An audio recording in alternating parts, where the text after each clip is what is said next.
यह वाक़या मेरे एक दोस्त ने मुझे बताया था, लेकिन जब मैंने उससे पूछा क्या यह वाक़या सही है, तब उसने मुझे बताया कि यह पूरी घटना उसके चाचा के साथ हुई है। जब मैंने उसके चाचा से बात करी तब उन्होंने मुझे पूरी घटना के बारे में बताया। तो चलिए ये कहानी मैं आपको उन्हीं की ज़बानी सुनाता हूँ। मेरा नाम राजा बाबू है। यह बात उन दिनों की है जब हमारे गांव में बहुत ज़्यादा बिजली की कटौती हुआ करती थी और हमारे गांव में एकमात्र आवागमन का साधन वह पुल हुआ करता था जो कि हाईवे पर बना हुआ था। साथ ही साथ वह पुल जिस नदी पर बना हुआ था उस पुल के किनारे एक शमशान घाट भी हुआ करता था जो कि अपनी भूतनीय घटनाओं को लेकर बहुत प्रसिद्ध था। लोगों का मानना था कि वह शमशान घाट में जो आत्माएं हैं वह कभी ना कभी उस पुल पर देखी गई हैं और वह कभी ना कभी लोगों को परेशान करती हैं। और हमारे गांव में एक मान्यता थी कि हमारे गांव में शाम के वक्त उस पुल से कोई आया जाया नहीं करता था। हमारे गांव में कभी किसी को बाहर जाना होता था तो वह सुबह के टाइम या दोपहर के टाइम में निकल जाया करता था, लेकिन कभी रात पर से उस पुल में से गुजरने की हिम्मत किसी ने नहीं की। उस समय ठंड का समय चल रहा था और मैं एक पेशे से पेंटर हूँ। मेरा काम सरकारी अस्पतालों, स्कूलों के ठेके लेने, वहाँ पेंट करने और स्लोगन लिखने का था। मैं अपने कर्मचारियों के साथ अपने बाजू वाले गांव में पेंटिंग का काम कर रहा था। मुझे आदेश मिले थे कि अगले दिन कलेक्टर साहब का दौरा है तो मुझे किसी भी हालत में वह काम पूरा करना है। तो मैं अपनी पूरी टीम के साथ उस गांव पर गया हुआ था। हम दीवारों पर अलग अलग स्लोगन लिखने के साथ साथ स्कूलों और अस्पताल में भी कुछ कुछ लिख रहे थे। लेकिन रात में तकरीबन 10, साढ़े 10, 11 बजे मुझे मेरे घर से फ़ोन आता है कि मेरी बीबी का बीपी बढ़ चुका है जिसके कारण मुझे अस्पताल जाना होगा। और अब इतनी चिंता में मैंने आओ देखा ना ताओ, मैंने अपनी कर्मचारी से बोला कि चलो आते हैं हम लोग हॉस्पिटल से। तो वह पहले अनमनाया लेकिन बाद में तैयार हो गया। उसने भी सोचा होगा कि ऐसे समय में कौन ही किसी को मना करता है, तो वह भी फटाक से तैयार हो गया। वह मेरी गाड़ी में पीछे बैठा और हम दोनों निकल गए। हम तकरीबन आधे घंटे बाद यानी 11:30 बजे के आसपास हम उस पुल पर पहुंचने वाले थे, लेकिन तभी मेरी गाड़ी अचानक से बंद पड़ गई। और यह पहली बार नहीं था जब मेरी गाड़ी ने मुझे धोखा दिया है। मेरी गाड़ी कभी भी कई बार बंद हो चुकी है, इसलिए मैं बिना घबराए गाड़ी को वापस से चालू करने लगा और मैंने गाड़ी की सबसे पहले टंकी खोली और उस पर फूंक मारी और फिर 1-2 किक मारते ही मेरी गाड़ी चालू हो गई। मैं समझ गया था कि मेरी गाड़ी की टंकी में कचरा है। फिर मैंने जल्दी से गाड़ी स्टार्ट करके आगे गाड़ी में तेज गति से चलने लगा। अब इन ठंड के दिनों में कोहरा और धुंध जैसी चीज़ें तो रहती हैं, खासकर पुल के आइट साइड, क्योंकि जो नीचे से नदी बहती है उसमें कोहरा और धुंध जैसी चीज़ें होती हैं।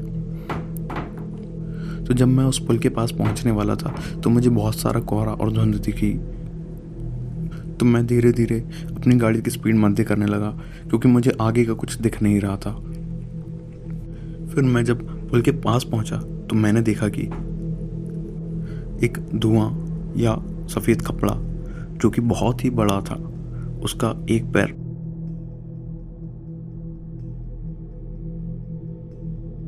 तो दूसरा पैर पुल के दाएं तरफ था और वह मानो चल रहा हो। लेकिन मुझे लगा कि हो सकता है मेरे आंखों का भ्रम हो। तो मैंने अपने कर्मचारी से पूछा, क्या तुम्हें भी वह दिख रहा है जो मुझे दिख रहा है? तो उसने बोला कि नहीं, हो सकता है कि आपका भ्रम हो। तो मैंने बोला चलो ठीक है।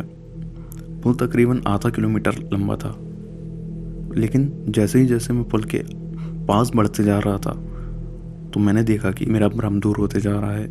वह सचमुच में एक आदमी है जिसकी 2 आंखें सफ़ेद चमकती हुई मुझे दिख रही थी। वह इतना लंबा और इतना बड़ा आदमी था कि मानो जीता जागता हुआ शैतान है।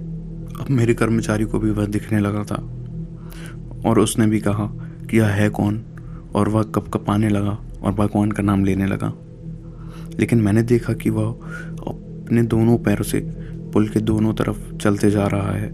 पुल उसके पैर के दोनों पैर के बीचों में था और वह एक पैर और दूसरा पैर एक के बाद एक बढ़ाते जाता था। अब ये चांदनी रात भी थी, तो मैंने देखा कि वह इतना बड़ा सफ़ेद आदमी अचानक से धम धम करके आगे बढ़ते हुए जब जा रहा था, तब वहाँ पे नीचे कुछ काले कपड़ों में भी कुछ लोग खड़े हुए थे जो मुझे ही देख रहे थे। जब किसी के परिवार पर बीतती है तो उसके लिए ये सब छोटी मोटी चीज़ें होती हैं, वह सभी से लड़ने के लिए तैयार हो जाता है। तो मैंने भी सोचा कि यह सब चीज़ें छोटी मोटी हैं, लेकिन मुझे अपनी बीवी को बचाना है, मेरा परिवार वहाँ दुख में है, तो मुझे वहाँ पहुँचना बहुत ज़रूरी है। अब मेरे रास्ते में जो भी आए मैं उससे लड़ने के लिए तैयार हूँ। साथ ही जब मैंने वहाँ शमशान पर एक नज़र मारी तो मैंने देखा कि उस शमशान घाट में जो चबूतरा बना हुआ था, वहाँ पे भी आइट साइड लोग बैठे हुए थे, जैसे कि मानो वह उनका घर हो, और वहाँ पे चारों तरफ बैठे हुए हैं। तो इतना देखकर मुझे एक ठंडी का एहसास हुआ और मेरे पूरे रोम रोम खड़े हो गए। मुझे कपकपी छूटने लगी और फिर हम दोनों हिम्मत करके जैसे तैसे आगे बढ़ ही रहे थे कि मुझे और मेरे कर्मचारी को इतनी तेज आवाज़ पीछे से चिल्लाने की आई कि मानो जैसे हमारे बगल में ही कोई बैठा है। लेकिन मेरे दोस्त ने मुझे कहा कि पीछे बिल्कुल भी नहीं मुड़ना, क्योंकि अगर हम पीछे मुड़ जाते हैं तो वह चीज़ हमारे साथ हो लेती है, तो भूल के भी पीछे नहीं मुड़ना। हम लोगों ने वैसा ही किया, हम लोग सीधा सीधा बढ़ते रहे। इन लोगों ने ध्यान भटकाने के लिए हमारी बहुत कोशिश की। मैं और मेरा कर्मचारी भगवान का नाम लेके आगे बढ़ते गए। जैसे ही हम पुल के बीचों बीच पहुंचे, मेरी गाड़ी फिर बंद हो गई थी।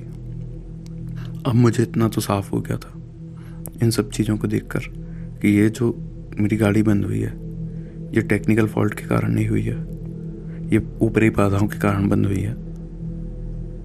तो मैं और मेरे कर्मचारी ने गाड़ी को वहीं छोड़कर भागना उचित समझा और हम गांव की तरफ भागने लगे।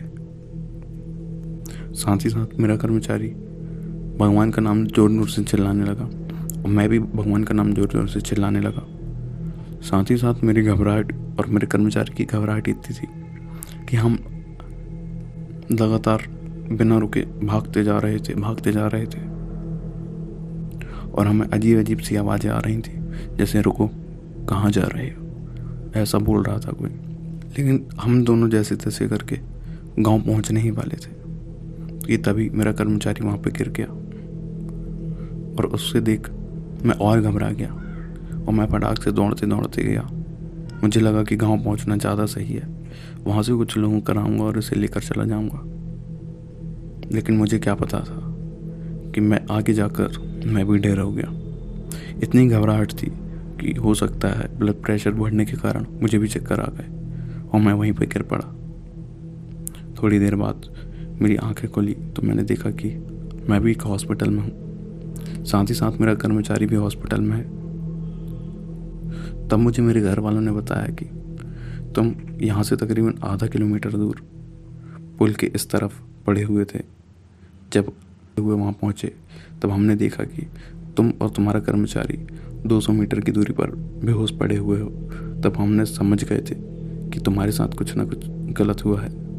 तो हमने तुम दोनों को उठाया और सीधा हॉस्पिटल ले आए, यहाँ थोड़ा इलाज करवाया और फिर भी तुम अजीब सी आवाज़ें निकाल रहे थे। तो हमने पंडित जी को बुलाया और तुम्हारे ऊपर से उतारा करवाया, साथ ही साथ तुम्हारे कर्मचारी के ऊपर से भी उतारा करवाया। तो पंडित जी ने बताया कि इन्हें कुछ ना कुछ ऐसा दिखा है जिससे ये दोनों बहुत डर गए हैं, जिससे घबराहट के कारण ये दोनों गिर कर बेहोश हो गए। तब मैं उठा, फिर मैं जाकर नहाया धोया, पूजा पाठ किया और वह हादसा मैं आज जब भी याद करता हूँ तो मुझे रोंगटे खड़े हो जाते हैं और पसीना आने लगता है। तो ये थी मेरी कहानी। अगर आपके साथ कुछ घटित हुई हो तो आप ज़रूर बताएं। धन्यवाद।